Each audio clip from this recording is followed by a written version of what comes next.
साथियों नमस्कार, मेरा नाम है पवन कुमार। आपका स्वागत है राजपथ पर। एक खबर राजपथ ने की थी जालौन की,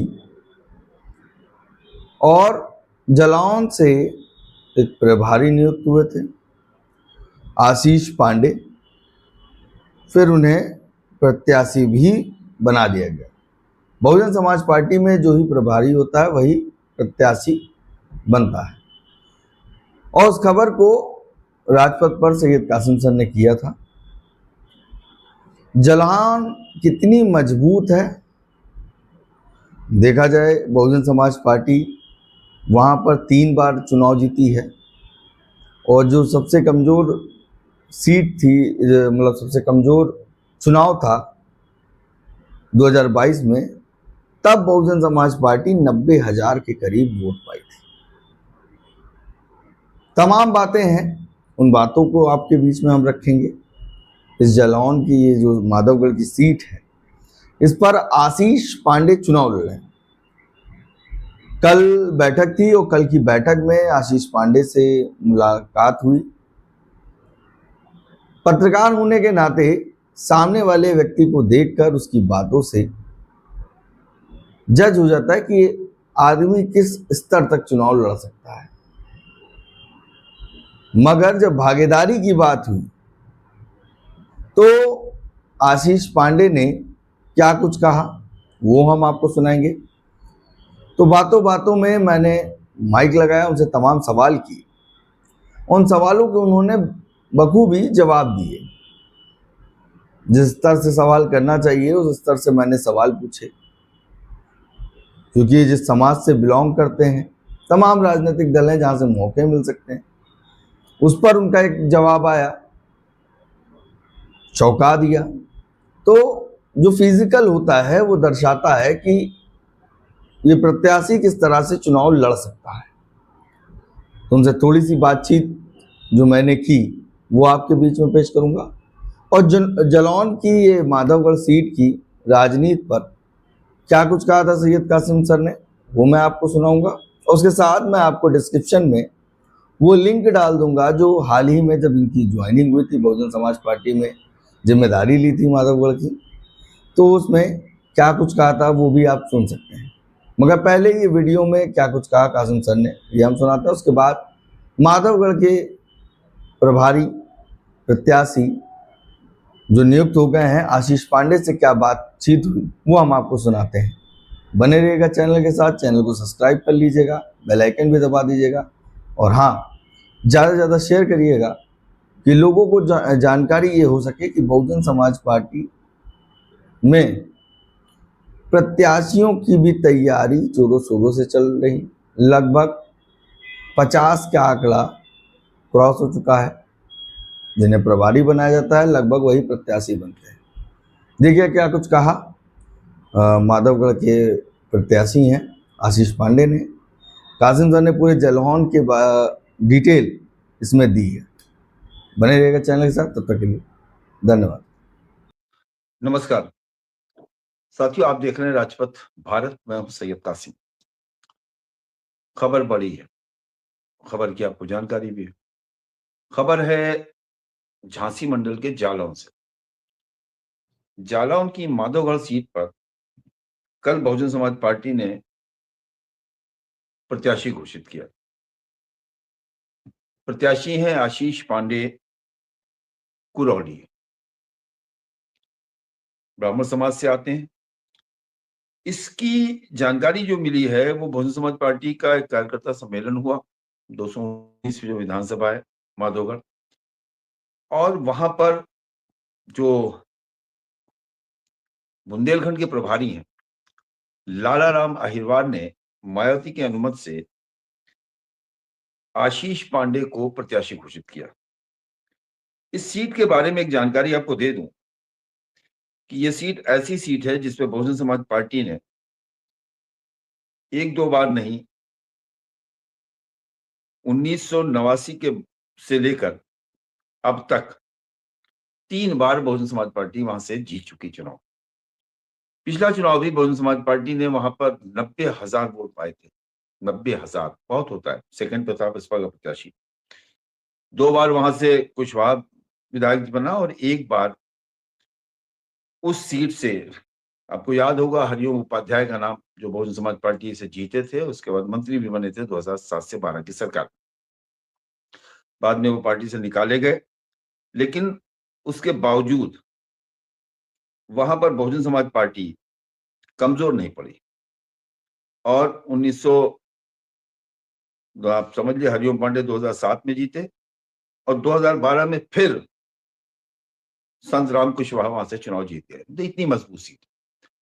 2022 का इलेक्शन बहुजन समाज पार्टी का बड़ा कमजोर इलेक्शन कहा जाता था, लेकिन उसके बावजूद इस सीट पे बहुजन समाज पार्टी को 90,000 से ऊपर वोट मिले।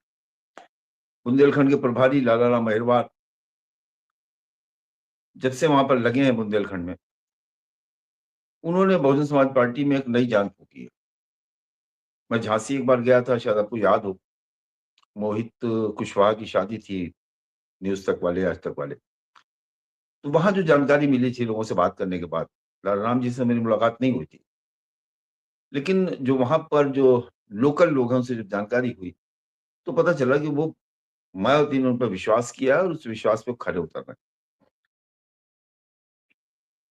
ये आपने देखा कि किस तरह से आशीष पांडे कॉन्फिडेंट के साथ, और ये भी बता रहे हैं, कई लोगों ने सवाल किया तो आप तो कई बार से टिकट मांग रहे थे उनका, जब मुझे बहन जी ने इस काबिल समझा तब टिकट दिया। इससे ये साबित होता है कि हरिओम उपाध्याय के साथ ये पार्टी में आए थे, बहुत पुराने पार्टी के वर्कर हैं और बड़ा अच्छा इनका असर है। और ये विधानसभा जो है, इस विधानसभा की खास बात यह है, यही विधानसभा नहीं, जालौन जिला जो है, जालौन जिले में आप बसपा का अगर प्रदर्शन देखेंगे तो 1989 में भी जालौन से 2 विधायक जीत गए थे, 89 में, और चैनसुख भारती जीते थे और ये इस सीट पे माधोगढ़ पे बसपा जीती थी 89 में, जब बसपा का खाता खुला। अकबर हुसैन भी उसी जनपद से आते हैं, अकबर हुसैन भी आपको याद होंगे विधायक थे। बहुजन समाज पार्टी का बड़ा मजबूत जिला है जालौन, और इस मजबूत जिले में पहला टिकट जो घोषित हुआ है वो भी मजबूत टिकट बताया जा रहा है। और इसके अलावा ये हरिओम उपाध्याय के अलावा अगर आप देखिएगा तो वहां पर पूरे प्रदेश में जो वोट का प्रतिशत रहा है 2017 और 22 में, वो मैं आपको बताऊंगा। 2017 में पश्चिमी उत्तर प्रदेश में 18 से 20% वोट मिला था, जो 2022 में आधा हो गया, 10 से 12% के आसपास। रुहेलखंड में 23 से 25% 2017 में वोट मिला था, जो रुहेलखंड में 2022 में 14 से 16% हो गया। आप सोचिए कि करीब करीब 45% वोट कम हो गया। अवध क्षेत्र में 24 से 26% मिला था, 13 से 15%, यानी आधा हो गया अवध क्षेत्र में बहुजन समाज पार्टी का 22 में। पूर्वांचल में 24 से 27% था, जो 22 में 15 से 18%। लेकिन बुंदेलखंड में 28 से 32% वोट मिला था और बुंदेलखंड में 18 से 22% वोट 2022 में भी मिला। इतना उपजाऊ है बुंदेलखंड। और मायावती जो कहती हैं कि हमें 2027 में सरकार बनाना है, उसका जो बेस है, कारण है, वो भी यही है कि उन्होंने अभी से प्रत्याशी जो है वो चिन्हित होने शुरू हो गए, घोषित होने शुरू हो गए, आशीर्वाद उन्होंने देना शुरू कर दिया, प्रभारी बनाकर उसके क्षेत्र में उसे छोड़ दिया गया। और इसमें अब तक जो है सबसे आगे अगर कोई दिखाई दे रहा है तो बुंदेलखंड और पश्चिमी उत्तर प्रदेश ही दिखाई दे रहा है। पश्चिमी उत्तर प्रदेश में एक टिकट तो वहां आपने देखा होगा, सहारनपुर में आशीर्वाद मिला और प्रभारी बनाए गए। ये प्रभारी और प्रत्याशी जो बस बहुजन समाज पार्टी में जो प्रभारी होता है वही प्रत्याशी होता है, ऐसा बहुजन समाज पार्टी का तरीका रहा है।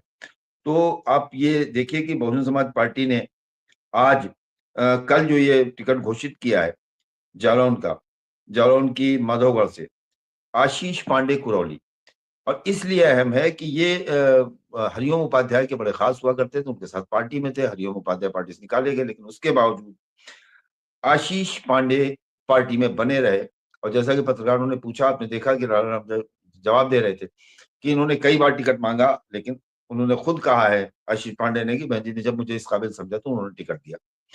बुंदेलखंड बहुजन समाज पार्टी की वो जमीन है जहां बहुजन समाज पार्टी बहुत मजबूत हुआ करती थी। बुंदेलखंड की सभी सीटें बहुजन समाज पार्टी जीत लिया करती थी, लेकिन पिछले 2 चुनाव से बहुजन समाज पार्टी वहां कमजोर हो गई थी, अकारण या वर्ग का जाना, या ब्राह्मण, जैसे आपको याद होगा नाम था, या रमेश शर्मा सांसद भी हुए और उसके उनका परिवार जो है विधायक और मंत्री भी सब लोग रहे। लेकिन आज की स्थिति में बहुजन समाज पार्टी, वहां लालाराम अहिरवार देख रहे हैं उस मंडल को।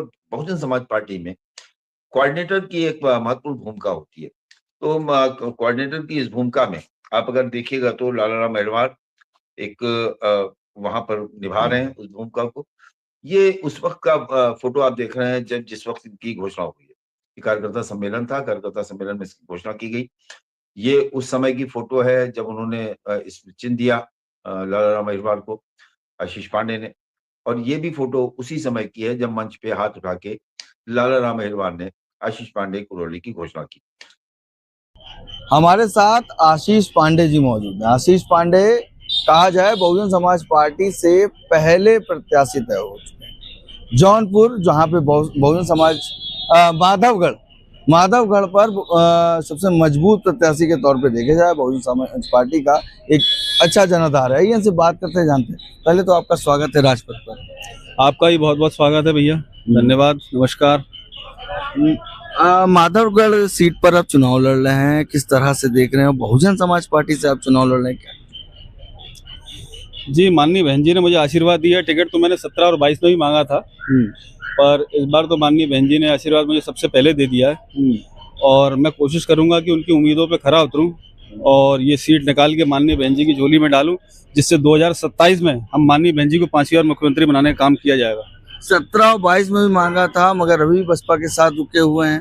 बसपा से चुनाव लड़ने के लिए मतलब कहीं भी नहीं गए और इस बार प्रथम। जी, मेन राजनीति में जो होती है विचारधारा की लड़ाई होती है। जी, मेरी विचारधारा ऐसी है कि ये पार्टी ऐसी है जो दलित, शोषित, पीड़ित, वंचित, मजदूर, किसानों के बारे में सोचती है।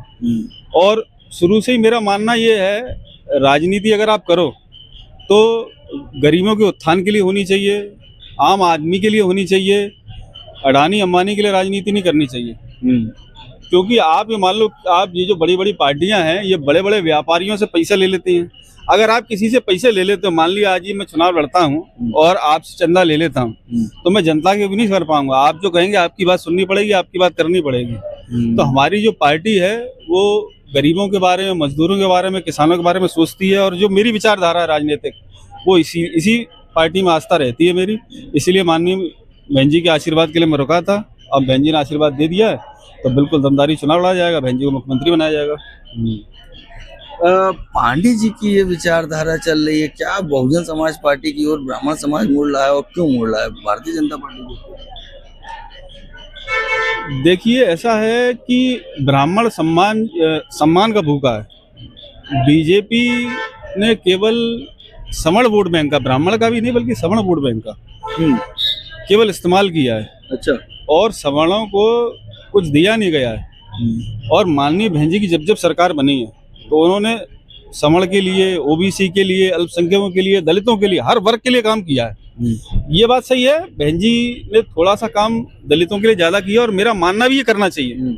क्योंकि क्या है, जैसे एक परिवार में 5 बच्चे होते हैं और अगर एक बच्चा थोड़ा कमजोर है तो माँ बाप उसकी तरफ ज्यादा ध्यान देते हैं। तो माननीय बहन जी ने जो भी विचारधारा से काम किया है वो बहुत अच्छा है। मैं उनकी नीति में, नियत में हमेशा आस्था रखता हूँ और इस बार जो सवर्ण है वो जबरदस्त तरीके से बीएसपी की ओर कन्वर्ट होगा।